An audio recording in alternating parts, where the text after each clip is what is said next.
Mais uma vez, boa tarde. Voltamos à sessão de julgamento para a conclusão da nossa pauta, iniciando pelo processo, que é o item 291, relatoria da conselheira Paula, contribuinte Becalux do Brasil. Por favor, conselheira, o seu relatório, o seu voto. Obrigada. Trata-se de um pedido de compensação não homologado, também em virtude do crédito informado em DECOMP ter sido utilizado para quitar outros débitos da contribuinte. A recorrente requer que o seu crédito seja reconhecido, é um crédito oriundo de pagamento indevido a maior, sob a alegação de ter preenchido a DECOMP com erro. A decisão da DRJ recorrida julgou improcedente o pedido da recorrente, justificando não haver elementos de prova suficientes para comprovação do seu direito. Nesse caso, especificamente, há uma preliminar para avaliar a admissibilidade do recurso voluntário, e eu passo para o voto a folha 4, que já está disponibilizado para vocês na pasta. A recorrente tomou ciência do acórdão recorrido em 16 de outubro de 2012, uma terça-feira, e o anexo AR no processo, que está as folhas 432, para comprovar o recebimento.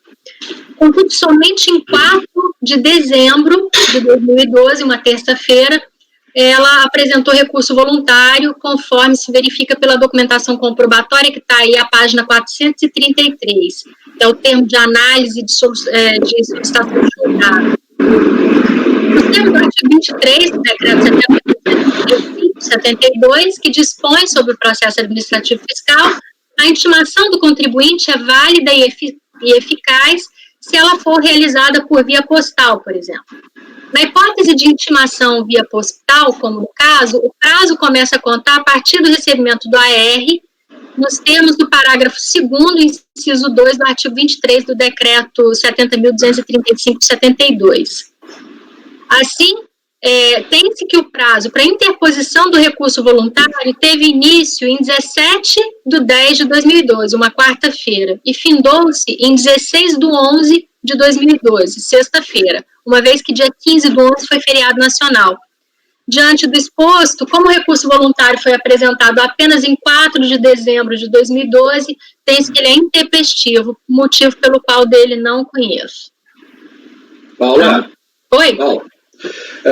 O carimbo, eu acho que uma coisa é o termo de anexação lá, mas o carimbo da agência de Sumaré, São Paulo, é 7 de 11, no recurso voluntário. Abre lá o recurso voluntário, na primeira folha tem um carimbo da agência.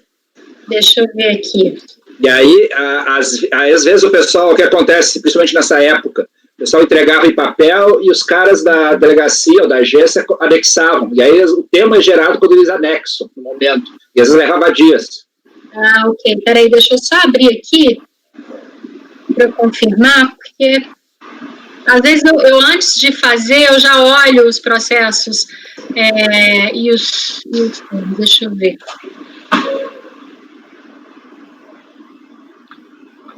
De fato, Marco. De fato, 7 do 11. E aí, nesse caso, ele estaria tempestivo, né? Exatamente. Tá. Então, a gente passa para o mérito agora.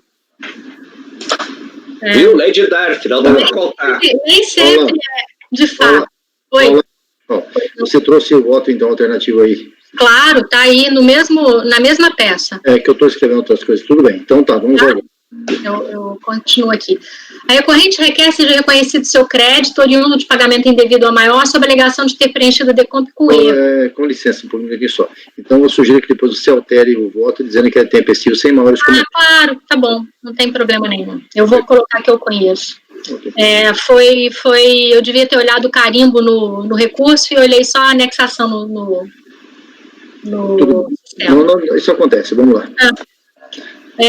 A decisão da DRJ recorrida, no entanto, julgou improcedente o pedido da recorrente, justificando não haver elementos de prova suficientes para comprovação de seu direito. Ora, o crédito tributário do contribuinte nasce do pagamento indevido ou maior que o devido, não cabendo à Fazenda Pública realizar a cobrança de quaisquer valores que não estejam previstos em lei. Nesse sentido, a administração pública, cuja atuação deve estar pautada pelo princípio da verdade material, deve utilizar-se de todos os meios de prova para averiguar a existência do crédito alegado. Nota-se que não foram apreciadas as informações encaminhadas nas DCTFs ou DIPJs da contribuinte, documentos tais que a Fazenda Pública tem acesso. Por esse motivo, voto no sentido de converter o julgamento do recurso em diligência, remetendo-se os autos à unidade de origem para que se manifeste acerca dos argumentos trazidos pela recorrente à luz das informações prestadas pela contribuinte em DCTF, retificadora, da DIPJ apresentada, bem como dos demais elementos e documentos disponíveis nos sistemas informatizados mantidos pela Receita Federal ou cujo acesso lhe seja franqueado. Na sequência, cientificar o contribuinte do teor do relatório elaborado e intimá-lo a se manifestar no prazo de 30 dias, caso assim desejar. Eu estou convertendo o processo em diligência. Conselheiro Marco Rogério. Presidente, aqui eu já vou manifestando a minha posição, divergindo da Paula, porque é uma discussão de DCTF, aquelas clássicas que nós temos, e a decisão do BRJ é bem clara e cabal ali, a manifestação dela. Tem um parágrafo lá, depois de fazer uma análise. No mesmo sentido, eventuais divergências entre os valores apresentados da mesma forma devem ser comprovados pela manifestante por meio de sua escrituração contábil e dos documentos que lhe dão sustentação, tal, porém, não ocorreu. E sede de recurso, ela não trouxe nada. Continuou insistindo na tese da CTF e tal, mas não trouxe nenhum documento probatório. Então, eu não vejo aquele ânimos que eu cobro muito nessa questão para a gente dar esse direito de voltar o processo para diligência. Tá? Então, eu normalmente faço isso, Marco, mas nesse processo, se eu me recordo bem, a DCTF retificadora, ela foi feita antes da decisão da DRJ, e o que o contribuinte está dizendo é que a DRJ não analisou depois da DCTF retificadora se teria até indícios do crédito. Então, deixa eu dar uma olhada nessa recursal, então.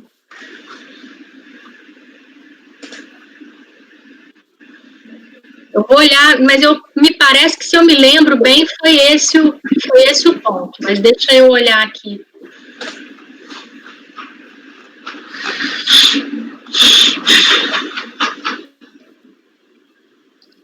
Ele só repisou aí no recurso voluntário, não trouxe mais nada, não acrescentou mais nada?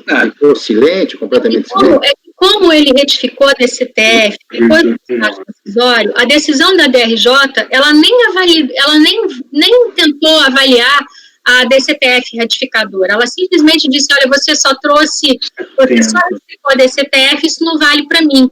E eu acho que ela deveria ter, pelo menos, cotejado as informações. Não, mas só meti assim, ó. A DRJ analisou a DCTF retificadora. Por outro lado, tem um parágrafo lá, por outro lado, ainda que enviada e recepcionada pelo sistema, apenas a prestação da DCTF retificadora também não demonstraria a existência do crédito pleiteado, visto ser necessário que a origem do crédito seja comprovada por documentação hábil. Tá? Eu não sei se ela faz uma consideração aqui sobre a DCTF. Não, mas ela faz só uma consideração. Quando a gente vê outras decisões da DRJ, a DRJ normalmente analisa, ela vê a informação que está na DCTF, não houve nada, ela simplesmente falou... Mas qual o momento dessa retificadora? É isso que está faltando. Se ela foi entregue antes do despacho decisório ou não.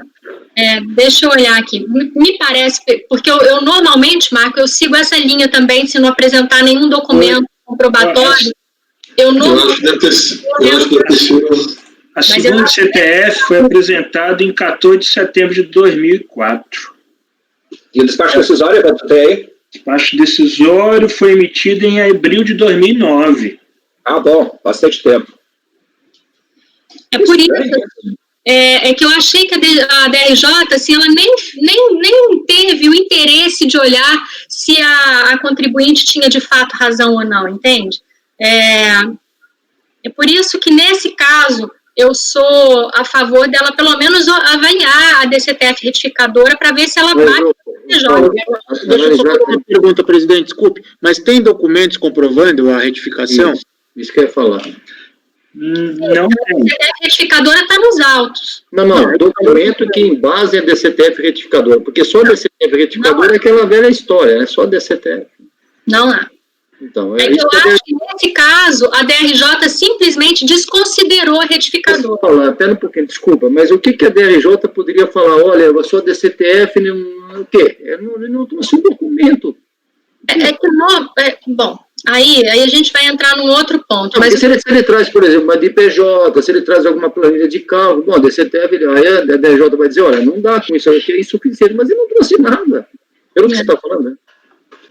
Eu tenho, Evandro, tu que olhou a DCTF retificadora, ela foi entregue, porque assim, ó, a decisão da DRJ tem análise do crédito em cima do sistema lá do CF-Ficel, lá que cuida dos créditos.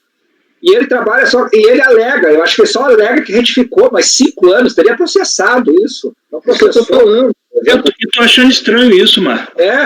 Teria processado, o cara entrega a DCTF e ela é processada em minutos. Não poderia ficar 4 anos lá e não ter sido processado esse DCTF. Eu acho que isso aí veio só alegação. Tem a DCTF retificadora nos autos, Paulo? Tem que ver o recibo de entrega também, né, presidente? Claro. Não, mas o próprio acórdão fala da data de entrega aqui, gente. Fala que tem, dia 4, o acórdão... Sim, mas tem tudo bem, que tem a DCTF retificadora. Eu julguei um processo ontem, nós julgamos, a relatoria era minha, que nem DCTF retificadora tinha, nós demos do direito creditório ao contribuinte, porque ele provou que tinha direito creditório. Não adianta ter DCTF retificador, só isso para mim não serve. Mas, Ciccone, nesse caso aqui, o despacho era para ter usado a segunda DCTF. É por isso. Bom, se vocês querem mandar para verificar, tudo bem, eu não tenho nada contra, eu só estou dizendo que só DCTF é muito pouco, né? Quer falar, Luciano? Você manifestar uma coisa? Não, só um momentinho. Não, presidente, não. Ela usou as duas DCTFs, ela analisou com as duas DCTFs, tanto que ela fala assim, a segunda DCTF apresentada em 14 de 9 de 2004 não informou valor algum no Código de Receita 2362. Ela analisou as duas, a decisão do BRJ, Paulo. Sim. E mesmo analisando as duas DCTFs, entendeu que não cabia o direito. E aí reclamou, traz os documentos. E o cara não trouxe. Ou seja, a DRJ, aquilo que a Paula, inclusive, sempre comenta, né? Porque às vezes o contribuinte não sabe direito, a DRJ disse para ele, olha, está faltando isso, ele continua não trazendo. E ela analisou a retificadora e a original. Analisou as duas. Bom, vamos lá. Ela disse que mesmo analisando as duas não tem saldo.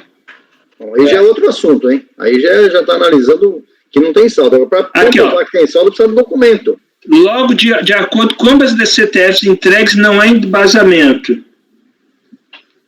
Não é mesmo, e aí? Aqui, ele diz que foram indicados os mesmos valores para maio, não restando, portanto, saldo algum.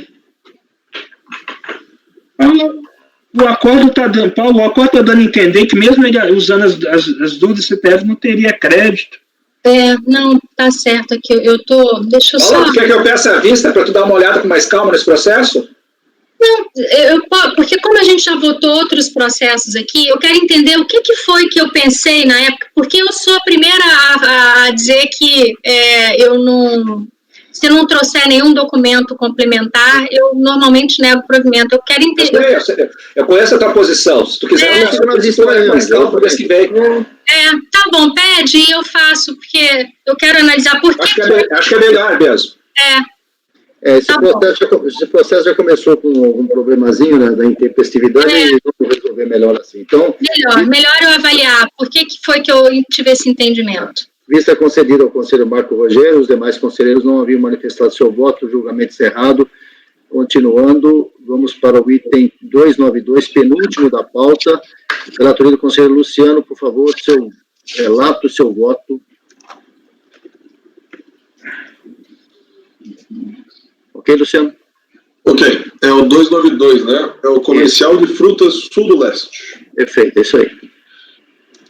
Presidente, eu vou ler rapidamente aqui eu aproveitei, estava muito bom o relatório da DRJ, eu aproveitei uma parte dele, a partir do parágrafo 1 aqui. Eu vou ler bem uma parte resumida, não vou ler tudo, mas só para entender o contexto geral. Conforme relatado, entre 15 de 3 de 2004 e 16 de 12 de 2004, a contribuinte transmitiu 8 pés de contas, com o objetivo de compensar débitos de PIS, COFINS, CSLL e RPJ, com crédito que seria decorrente de uma ação judicial que teria transitado em julgado em 9/6/99, processo 10, tal, ação de atentado, imóvel denominado apertados. Analisada a pretensão, a DRF em Curitiba emitiu despacho decisório não homologando as compensações. Ao mesmo tempo, foi emitida uma carta de cobrança relativamente aos débitos tidos como indevidos, compensados e lavrando auto de infração para o cumprimento disposto do artigo 18 da Lei 10.833 de 2003. Ciente dos atos praticados, a contribuinte ingressou com impugnação contestando o lançamento da multa lavrada com base no artigo 18 e também a exigência dos débitos.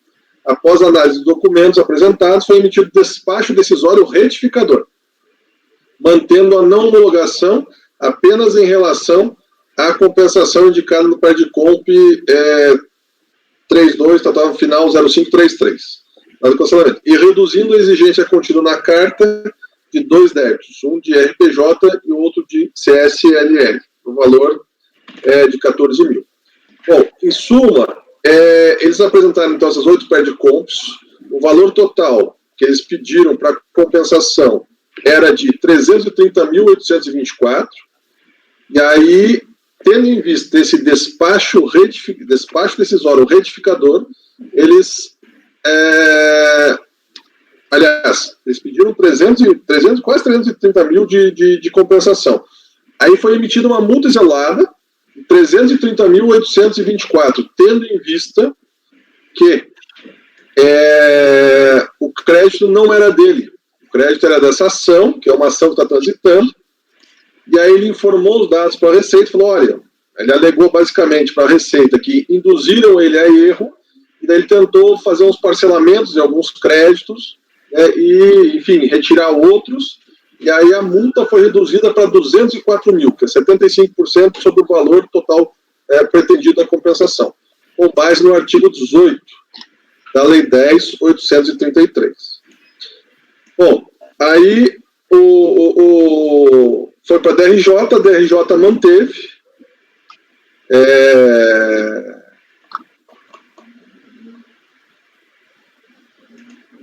só um minutinho aqui, isso, desculpa, a DRJ reduziu para 204, isso, foi a DRJ que reduziu para 204, 330 reduziram para 204, é 75% do valor de 272, que ele tentou compensar. Era 300, não, deixa eu repetir novamente para ficar bem claro. Eles tentaram mais de 300 mil, 339, se eu não me engano. Foi imposto uma multa de 330,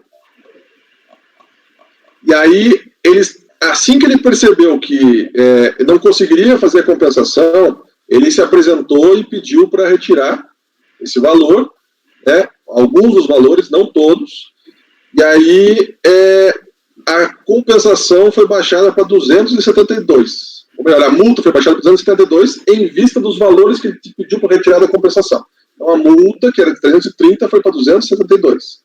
Depois a DRJ analisou e reduziu para 204. Isso, agora sim. Aí o contribuinte veio com o recurso voluntário. No recurso voluntário, ele alega basicamente 2 coisas. A boa-fé, que foi induzido em erro, ele não pretendia, alega que é simples e tal, e que também haveria confisco, porque a multa seria muito elevada, 75% e tal. Aí parte para o voto agora, no parágrafo 6. Com base no artigo 33 do decreto, e na constatação da data de intimação da decisão do DRJ, folha 204, bem como o protocolo do recurso voluntário, 207-215, conclui-se que é tempestivo, razão pela qual conheço e no mérito passo a apreciá-lo. Parágrafo 7 agora. A recorrente alega que foi induzida em erro para apresentar as compensações com o crédito, e que não tinha intenção de prejudicar o fisco. Isso pode ser demonstrado pelo fato de que, assim que tomou conhecimento da impossibilidade de apresentação dos créditos, tentou cancelar os pedidos de compensação, apresentando, inclusive, parcelamentos. Em relação à intenção do agente, há de se analisar o artigo 136 do CTN, o qual dispõe que, salvo a disposição da lei contrária, a responsabilização do agente ou responsável independe de sua intenção. Assim, a alegação de boa-fé não pode servir de oposição para a extinção da multa. Entretanto, em análise da imposição da multa, verifica-se que ela tem como fundamento legal o artigo 18, parágrafo 2, parágrafo 2º da Lei 10.833/03, cuja redação à época da apresentação da DICOMP era a seguinte. Daí tem a redação, né, o parágrafo 2º prevê que a multa isolada que se refere ao CAPT, previsto nos incisos, né, vai ser aplicada no artigo 44.9.430. O fato é que há aqui a tipicidade no artigo 18, né, olha lá, o lançamento de ofício que trata o artigo 90, limitar-se-á a imposição de multa isolada sobre as diferenças apuradas decorrentes da compensação indevida, e aplicar-se-á unicamente as hipóteses de crédito ou débito não ser passivo de compensação por expressa disposição legal, e o crédito ser de natureza não tributária, é um dos casos, ou de ficar caracterizada a prática das infrações previstas no artigo 71 e 73. Certo. Por sua vez, a Lei 9.430, nos dispostos indicados, prevêem a aplicação de multa no valor de 75%, que é o que foi aplicado ao caso, conforme se verifica no despacho decisório. Contudo, é de se constatar também que a redação do artigo 18 sofreu mudanças ao longo do tempo, sendo que a atual conta com a redação dada pela Lei 11.488/2007, a qual consiste no seguinte texto. Aí coloquei aqui, houve alteração da tipicidade, da infração, né? Ou seja, agora, o artigo 18 prevê o lançamento do ofício que trata o artigo 90 da medida provisória, limitar-se-á a imposição de multa isolada em razão da não homologação da compensação quando se comprove falsidade da declaração apresentada pelo sujeito passivo. Aí o parágrafo 2º ali permaneceu praticamente. Percebe-se que houve alteração na conduta que tipifica a infração. O que antes se constituía por meio de compensação indevida, no qual o crédito ou débito não ser passível de compensação por expressa disposição legal, do crédito ser de natureza não tributária, ou que ficar caracterizada a prática de infrações previstas no artigo 71 e 73 da Lei 4.502, agora passa a ser a comprovação de falsidade da declaração apresentada pelo sujeito passivo. É de se concluir, portanto, que houve redução das condutas tipificadas como infração. Desta constatação, cabe analisar o artigo 106, inciso 2 do CTN, o qual prevê o seguinte. Aí tem o 106, inciso 2, né, que é a retroatividade benigna. Percebe-se que o caso do requerente se encaixa no presente caso, na medida em que sua conduta deixou de se configurar como sendo infração. A apresentação do crédito não tributário ou que não pode ser compensado não configura mais a infração prevista no artigo 18 da Lei 10.833. Nesta linha, é para se reconhecer que, igualmente, a multa não pode ser aplicada, haja vista que o benefício da retroatividade, que, apesar de exceção, é aplicável ao caso. Com base nessa fundamentação, é de se conhecer que a multa não mais pode ser aplicada ao recorrente, uma vez que foram atendidos os requisitos previstos no artigo 106 do CTN, inclusive de não ter sido definitivamente julgado o ato. Essa é a primeira análise. Ou seja, dúvidas? Não, como primeira análise, conselheiro. Nossa, eu acho que a análise já está feita, né? Tem mais alguma coisa? Desculpa, a análise já está feita, é que tem a questão do confisco. A questão do confisco... Confisco é isso, esquece isso aí, esquece. Vamos ao que interessa aqui no caso. É isso aí. Você está afastando por ser mais benigno, é isso que está dizendo? Isso, em vista do exposto, conclusão, em vista do exposto... mas essa... É um pouquinho, Marco. Em vista do exposto, voto no sentido de conhecer o recurso voluntário para, no mérito, dar-lhe provimento, para a exclusão de multa em desfavor recorrente. Foi isso que ele pediu. Você está cancelando o lançamento, é isso? Isso. Marco. É que essa multa, eu acho que ela sempre existiu, né? Percentual. Porque agora, por exemplo, ela está agora no parágrafo 17 lá do artigo 74 e 94.30. Mudou agora. Mas antes ela já existia também. E era aplicada. Sim, a multa existia. Que antes era só em caso de dolo comprovado, né? Não, agora em caso de dolo. Antes era se você apresentasse um crédito que não fosse tributário. Agora pode ter agora, desde 2013, pode ter as duas situações. Isso eu tenho certeza que eu analisei alguns casos assim. Tá? Tanto que a multa pode ser dobrada. Agora, naquela época, eu tenho que olhar o processo da época. Que ano é esse processo, Luciano? Na época, bom, eu transcrevi o artigo que era da época, né? Se vocês quiserem olhar diretamente na lei, lógico. Na época, ele previa o seguinte, o artigo 18 da Lei 10.833, né? O lançamento de ofício que trata o artigo 90 da medida provisória, limitar-se-á a imposição de multa isolada sobre as diferenças apuradas decorrentes de compensação indevida e aplicar-se-á unicamente nas hipóteses do crédito ou o débito não ser passível de compensação por expressa disposição legal, de o crédito ser de natureza não tributária. Esse crédito que ele tentou compensar, segundo o que ele alega, tentaram vender isso para ele, né? Que é uma ação que roda no Estado já há muito tempo. E aí tentaram vender e falaram, você pode compensar isso aqui com o crédito da Receita. Ele pegou, levou lá, afirmou que tinha direito e tentou compensar.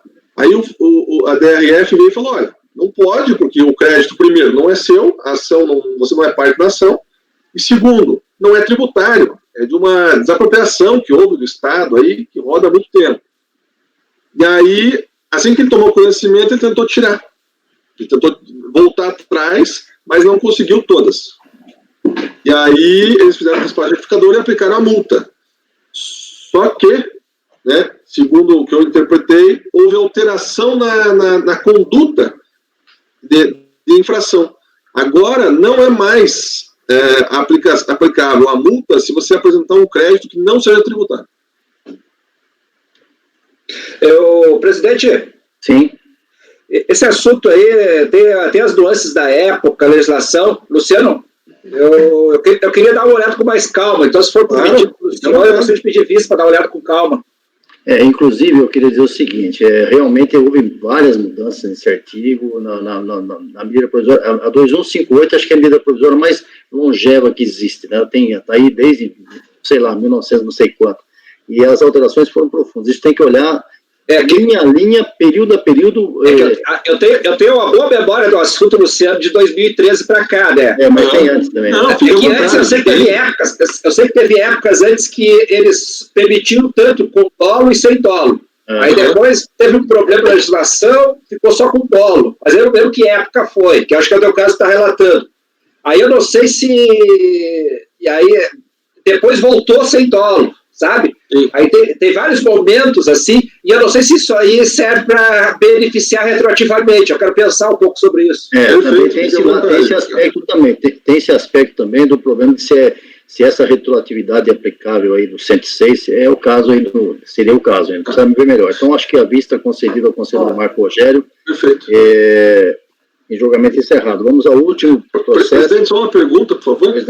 Em relação aos procedimentos, é preciso fazer alguma coisa? Eu não sei, nunca vi o processo. Não, o processo volta na pauta do mês que vem. Você falou que eu voto. O último processo agora é a relatoria do conselheiro Luciano ainda, para encerrar, né? Uhum. E antes do horário de encerramento lá dos colegas lá de Brasília, que estão gravando, a Regina. Então, é o item 296, porque o 297 foi retirado de pauta. O 296, recorrente transportes agrícolas CANI, o CANI limitado. O relatoria do conselheiro Luciano, por favor, o relatório e o voto. Ok. Isso aqui trata-se de uma ação fiscalizatória sobre essa empresa Transportes Agrícolas CANI. Na verdade, englobava ela, mas algumas pessoas. Teve... Só um minutinho, por favor.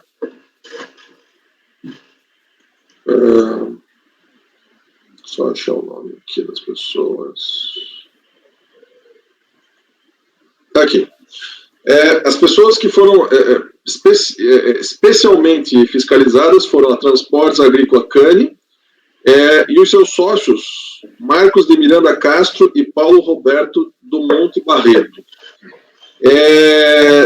Há uma descrição bastante clara, bastante minuciosa sobre a decorrência dos fatos, o que aconteceu nas folhas 20, apenas destacando aquilo que é o relatório de trabalho fiscal. Eu gostaria de salientar que foi muito bem feito, presidente, pelo fiscal aqui. Esse relatório foi bastante minucioso.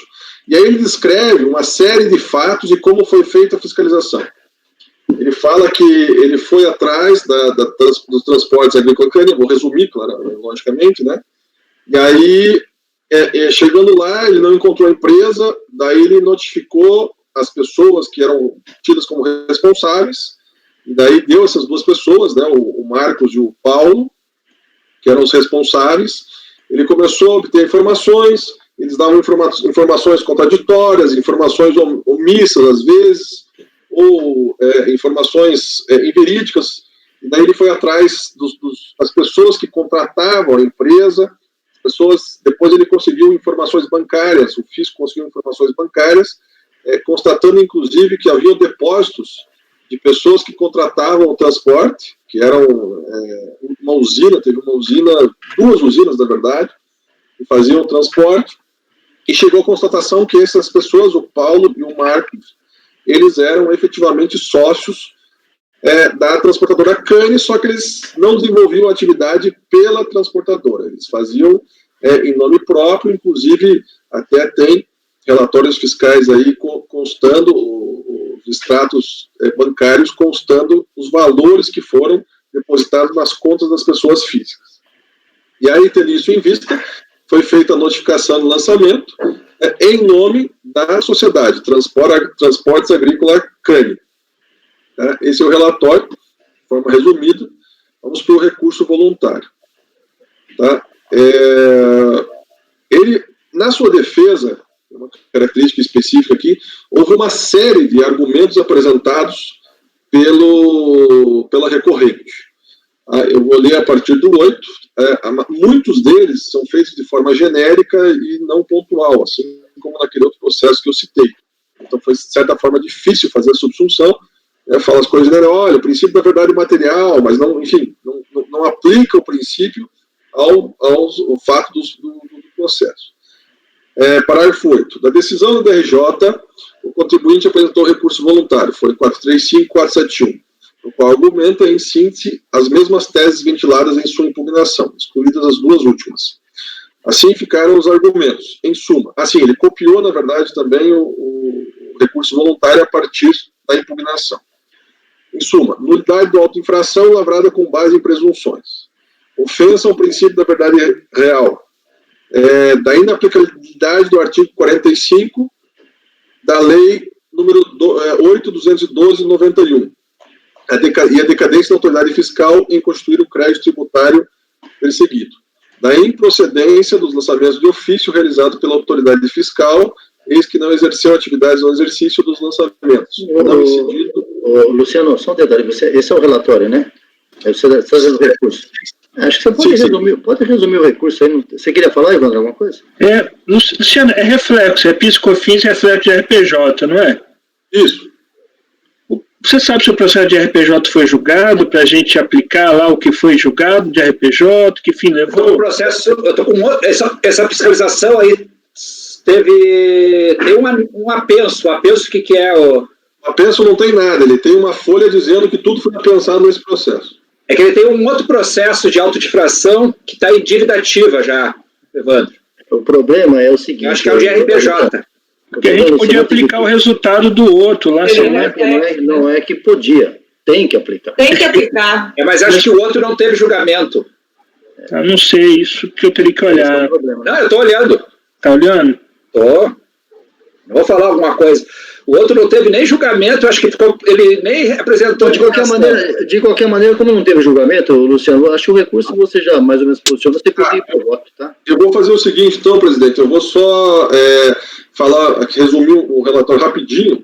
A DRJ, ela julgou em parte procedente o recurso, a impugnação do impugnante, sim, tendo vista a aplicação da decadência no ano de 2001, acho que é 2001, até o mês de novembro. Tá? Daí de dezembro de 2001 até 2007, se não me engano, 2005, daí ela manteve e deixou tudo certo. Então eu vou ler aqui, basicamente, cada um dos argumentos e rapidamente eu vou dizer o que houve, tá? Nulidade do auto de infração com base em presunções. Não houve presunção alguma, tudo isso aqui está decorrido ao longo do processo, tá? Eu vou lá embaixo no voto, vou trabalhando. né, não houve presunção alguma, na verdade... Que folhas você está aí, Luciano? Eu estou no parágrafo 8, eu estou lendo aqui o tópico por tópico, estou trabalhando eles, presidente. Sim, mas você, veja bem, isso aqui é o relatório ainda, você está falando, é recurso voluntário, não é isso? Isso, então tá, então eu vou na verdade... Eu acho que você pode ir direto ao voto, porque certamente você vota o assunto no seu voto, né? Tá bom, perfeito. Então ele alegou 3 preliminares. A primeira delas está no parágrafo 15. Ok, 15. Isso, nulidade do auto de infração lavrado com base em presunções. Diferente do alegado pelo recorrente, os lançamentos perpetrados pela autoridade fiscal não se baseiam em presunções, derivando em suma de procedimento fiscalizatório, no qual a parte interessada exerceu e continua exercendo seu direito à ampla defesa, respeitado o contraditório e a objetividade da verdade real, observadas assim as máximas constitucionais atinentes. Assim, se aferir que não existem vícios expressamente delineados pelo contribuinte, de modo que, de forma mais ampla, se observa o rol estabelecido no artigo 59 do Decreto-Lei. Não se constata nenhuma causa de nulidade relativa ou absoluta. Ao contrário, ressaltar o trabalho da autoridade fiscal, na qual lavou o relatório de fiscalização de maneira clara e detalhada. Assim, eu rejeito a primeira preliminar. Posso resumir isso aqui? Resume isso aí, por favor, porque senão a gente já conhece bem essas matérias aí. Perfeito. Ofensa ao princípio da verdade real. Também não houve nenhuma ofensa ao princípio da verdade real. Né? Eu escrevi que não tem que se confundir, né, quais são os papéis nos autos. Ou seja, o ônus de comprovar e indicar as coisas é da parte que tem interesse. Portanto, não houve aqui também, né, nenhum problema. Em relação à decadência, a decadência já foi aplicada, né, o 173, inciso 1 do CTN, e não foi aplicado o artigo 45 da Lei 8.212. A DRJ já reconheceu isso. Ela reconheceu que se aplicava o 173.1 e não os 10 anos, da 8.212, já foi feito. Então, rejeitei também a pretensão arguída. Agora, do mérito, o parágrafo 18. Reconhecimento de improcedência dos lançamentos de ofício realizados pela autoridade fiscal, eis que não exerceu atividades nos anos de lançamento, não incidiu no fato gerador. Foi comprovado pela autoridade fiscal que foram exercidos atos, sim, e, portanto, né, o sujeito tem que pagar, tem que cumprir as obrigações tributárias. Inclusive, a capacidade tributária, né, ela independe da empresa estar ativa ou inativa. Né, portanto, rejeito essa pretensão. Aplicação da retroatividade ilegal do parágrafo 5º do artigo 42, da 9.430, incluído pela Lei 10.603 de 2002. Ele alega que, e efetivamente ocorreu, um dos fundamentos do auto de infração foi o parágrafo 2º, o parágrafo 5º do artigo 42 da Lei 9.430. Como se analisou desde o ano de 2001, ele alega que esse parágrafo não poderia ser aplicado retroativamente, o que ele tem razão. Contudo, a tipificação da conduta que gera a infração, ela não está prevista somente pelo parágrafo 5º, ela está prevista também pelo artigo 42. O parágrafo 5º só vem especificar, mas especifica algo que não seria excluído caso o parágrafo não existisse, entendeu? Então, na verdade, a tipificação da infração está no caput do artigo 42 e não no parágrafo 5º. Então, também não vislumbrei ilegalidade suscitada. Né? Reconhecimento da exigência de crédito tributário em duplicidade. Ele alega o seguinte: olha, a sociedade está sendo cobrada. E, concomitantemente, cobrada de imposto. Concomitantemente, os sócios também estão sendo cobrados na pessoa física. Aí eu disse o seguinte: tem 2 problemas aqui. O primeiro deles é que o objeto do processo é exclusivamente em relação à sociedade pessoa jurídica. Não está se tratando da questão. Juntamente com isso, né, a segunda é questão probatória. Ou seja, ele não trouxe nenhum documento que comprovasse que os sujeitos fossem tributados e da forma como ele fosse tributado. Então, eu não consigo comprovar se as pessoas físicas foram tributadas como deveriam ser tributadas em relação à pessoa física, né, e à pessoa jurídica. Por fim, isso foi só de arremate, eu disse, olha, tem um problema de questão processual também, porque não tem nenhuma defesa em relação aos sócios. Apenas a sociedade está se defendendo aqui. Né? Ou seja, quando você pega lá no cabeçalho da impugnação, do recurso, é só pessoa jurídica. E aí, por mais que um sócio assine, né, ele não tem, inclusive, procuração para defender o outro. Mas isso foi de arremate. Então, também eu rejeitei a pretensão. Depois, impossibilidade de desclassificação de escrita fiscal inexistente com base de IRPJ. Eles não tinham a escrita fiscal, a contabilidade. Eles apresentaram lá uma contabilidade que não tinha fundamento, toda omissa, sem qualquer credibilidade, e aí o fisco falou, olha, vou arbitrar. E arbitrou. E ele está falando que não existe essa possibilidade de desclassificação da escrita fiscal. Na verdade, há sim, com base inclusive no 148 do CTN, né, que prevê a possibilidade de arbitramento caso não haja a segurança na documentação apresentada. E, por fim, a tese de inexigibilidade de obrigações principais ou acessórias de empresa inativa. É a questão da capacidade tributária. A empresa, por mais que ela esteja inativa, eles estavam desenvolvendo as atividades. E as próprias pessoas que usufruíam desses serviços deles falaram, olha, a gente acertava com fulano de tal, eu não sei se ele tal tinha empresa ou não. Enfim, tá aí. Então, no parágrafo 23, eu arremato aqui, desta forma, por não encontrar fundamentos fáticos ou normativos, verifica-se que a insurgência do recorrente não tem o condão de alterar o decidido pelo DRJ. Conclusão. Diante do exposto, voto no sentido de conhecer do recurso voluntário para, no mérito, negar-lhe provimento sobre os fundamentos acima apresentados, mantendo na íntegra a decisão da DRJ. Ou seja, meras alegações. Ele não apresentou nada, nenhum documento. Meras alegações. Tudo alegação. Muito bem, parabéns pelo voto, bastante analisado, análise até além, talvez, até do que o próprio contribuinte tinha pretendido, que foi a fundo em todas as informações. Parabéns, Luciano. Marco Rogério, votando. Acompanhe, presidente. Pagano. Acompanho. Conselheiro Evandro. Acompanho o relator. Conselheira Júnia. Acompanho. Conselheiro Wilson. Acompanho o relator, presidente. Paula. Acompanho o relator. Também acompanho por unanimidade negado o provimento. Muito bem. Nós encerramos a nossa pauta. Eu quero... Alguém vai falar alguma coisa? Não. Eu quero aproveitar inicialmente para agradecer a presença do Wilson, né, que compôs a bancada de jogadores como suplente, que nós precisamos, além de agradecer também o Marcelo, que já participou como suplente, e o Murilo também como titular, enquanto pôde participar nas sessões. Agradeço a todos vocês também. Agradeço a Regina, que lá no CARF fez a gravação das nossas sessões. Então, nesse momento eu peço que cada um de vocês se despeça e eu vou encerrar posteriormente a sessão. Marco. Presidente, demais conselheiros, depois de 3 meses ausentes, é uma satisfação, mesmo que virtualmente, reencontrar todos. A gente sente saudade dos nossos encontros pessoais lá em julgamentos presenciais, mas é uma experiência nova, muito válida. Foi muito bom esses 3 dias e no conforto de casa ainda, né? Então, eu me despeço aqui, muito feliz por reencontrar os colegas conselheiros. Conselheiro Pagano.